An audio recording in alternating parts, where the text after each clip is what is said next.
Moses, the man that God buried. The death of Moses, how God buried him. Simply bringing up Moses' name conjures up a variety of images in the mind of various folk.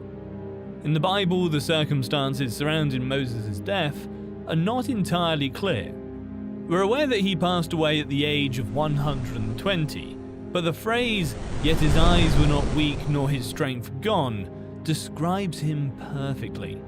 Despite his age, Moses was still in his prime when he was called home. As a consequence of his disobedience at the waters of Meribah Kadesh, Moses was not permitted to enter the promised land. He brought the Israelites right up to the border of Canaan and was given a glimpse of the land, but he was not permitted to enter it. At the end of Moses' life, God gave Moses a glimpse of the land he had left Egypt for. Moses climbed Mount Nebo from the plains of Moab to the top of Pisgah. Mount Pisgah has a summit elevation of 4,500 feet, and that's nearly a mile. There aren't many 120-year-old men who can climb a mountain nearly a mile high and live to tell the tale. However, Moses could. He managed it by scrambling hand over hand. There was no trail wide enough for Moses, and he didn't need one anyway. If you're wondering what condition he was in, that feat will tell you.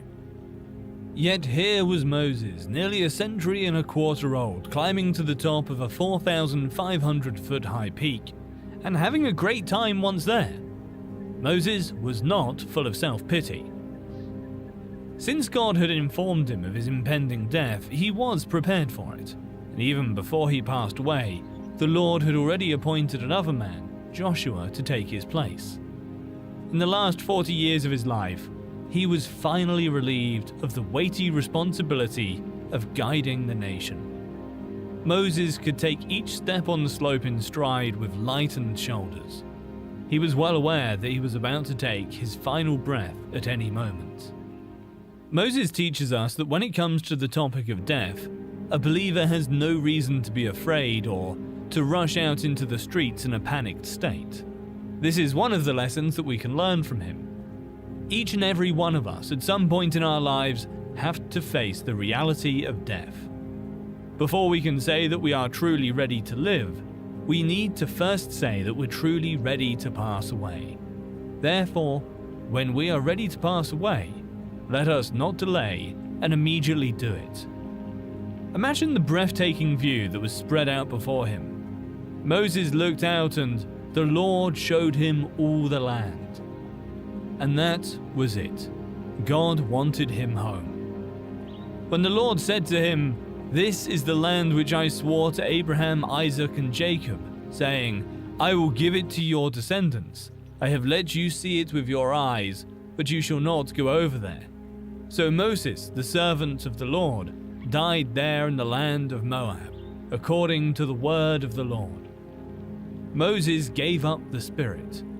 Whether we are heroes or not, we will reach the point in our lives when we must abandon the body and pass on to another realm. Two different messages spring from this. The aloneness of death. Not its loneliness, but its aloneness. There's a difference. Loneliness suggests an empty longing, reaching in vain for someone else. Aloneness means nobody else goes along. That is what I see here. It's a solo flight. You never take a companion along when you travel through death. You go all alone. It's important to note that being alone is not the same thing as feeling lonely. The concept of loneliness connotes an unfulfilled need, reaching in vain for someone else. Being alone implies that there is no one else present, and that is what appears to be the case here. There is only one person on board. When you travel through death, you never bring a travel buddy with you. Instead, you do so by yourself. Everything is great just so long as we don't have to be alone. Perhaps that's what makes death so frightening to some. We are seldom alone. On the other hand, Moses is all by himself atop Mount Pisgah. Joshua was not allowed to accompany them in any way, and Aaron had long since disappeared. On the rocky trek to the peak, where there was no discernible trail. There was just one solitary figure to be seen. The next thing that springs up is the security of death. Moses died according to the word of the Lord. The man's life came to an end precisely how God had planned it out all along. Moses passed away by himself, but in peace. The account of his passing is contained within the final 6 verses of the book of Deuteronomy, chapter 34. Death has a way of putting things in proper perspective, doesn't it? What a way to live! 120 and you don't need glasses. A century and a fifth and you don't need crutches. Moses never did sit around in a rocking chair rubbing on liniment and drinking on shore. You can't help but wonder, did those Hebrews who often grumble about him adore him?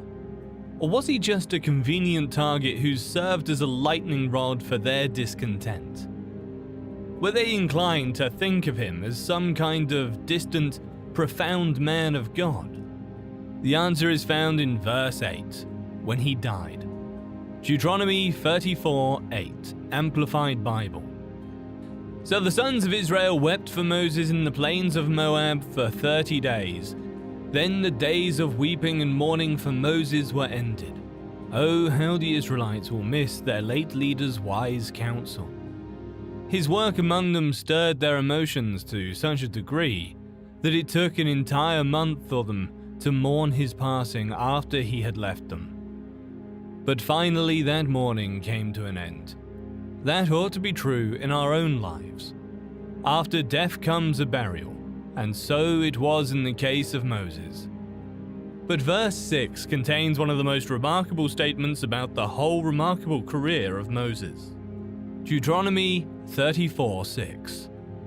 And he buried him in the valley in the land of Moab, opposite Beth Peor. But no one knows his burial place to this day. Moses is the only person in the Bible whom God personally buried.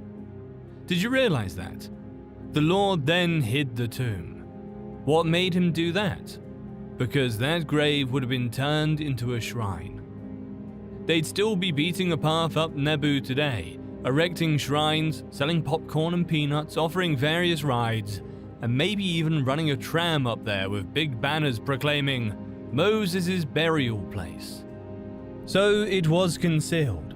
This was so crucial to the Lord that it even sparked an angelic confrontation. Jude 9 contains one of the stranger accounts in the Bible concerning this event. Jude writes, "But even the archangel Michael, when he was disputing with the devil, Satan, and arguing about the body of Moses, did not dare bring an abusive condemnation against him, but simply said, 'The Lord rebuke you.'" Jude 9.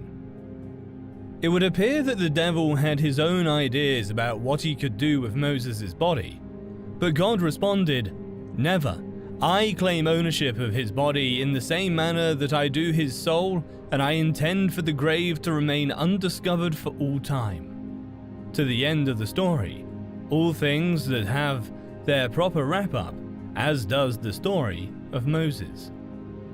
Since that time, there has not been another prophet who has arisen in Israel who is comparable to Moses, whom the Lord personally knew. This is due to all of the miracles and signs that the Lord commanded Moses to perform in the land of Egypt against Pharaoh. All of his servants, and the entirety of the Pharaoh's land, as well as due to all the great terror and mighty power that Moses displayed in front of all of Israel. Moses was clearly one of a kind, but at the end of the day he was just a man serving God. Nonetheless, we can derive a great deal of personal gain from learning about his life and passing.